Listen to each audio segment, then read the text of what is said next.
Imagine being taken from your home, carried off to a foreign land, surrounded by strange customs, new languages, and powerful kings who want to reshape your identity. That was the world of Daniel.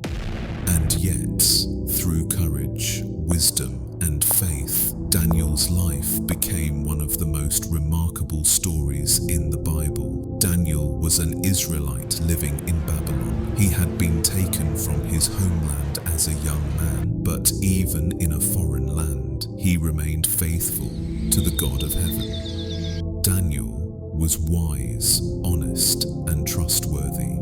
Because of this, kings respected him greatly. At this time, King Darius ruled over the great kingdom of Persia. He saw that Daniel was different from all the other officials. Daniel was hard-working and had an excellent spirit, so the king planned to put him in charge of the whole kingdom. But this made the other leaders jealous. They wanted Daniel gone. They searched for something bad about him, some mistake in his work, but they found nothing. Daniel was faithful and upright. So they said to one another, "We will never find anything against Daniel unless it is about his God." And they came up with an evil plan. They went to King Darius and said, "O king, you are so great. Make a law that for 30 days no one should pray to any god or man except you. If they do, they must be thrown into the lion's den." The king liked the idea and signed the law. And in Persia, once a law was signed, no one could change it, not even the king himself. When Daniel heard about the new law, he knew what it meant, but he also knew he could never stop praying to God. So, as he had always done, he went to his room, opened his windows toward Jerusalem, and prayed 3 times a day. The jealous men were waiting. They rushed to Daniel's house, saw him praying, and ran to tell the king, "O king, Daniel does not respect your law. He is still praying to his God."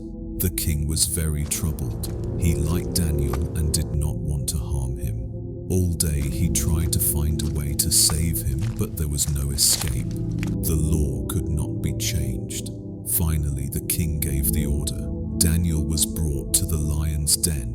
Before he was thrown in, King Darius said to him, "May your God, whom you serve faithfully, rescue you." Then Daniel was lowered into the pit. The lions roared, and a large stone was rolled over the entrance. The king sealed it with his own ring so that no one could move it. That night, King Darius could not eat. He could not sleep. He spent the whole night worrying about Daniel. At dawn, he hurried to the lion's den and cried out, "Daniel, servant of the living God, has your God rescued you from the lions?" And then, from the darkness of the pit, Daniel's voice came, "Yes, O king, my God sent his angel and he shut the lions' mouths. They have not hurt me because I was found innocent before him, and I have done no wrong before you." The king was overjoyed. He ordered his servants to lift Daniel out, and when they checked him, not a single scratch was on his body, because he had trusted in his God. But the story did not end there.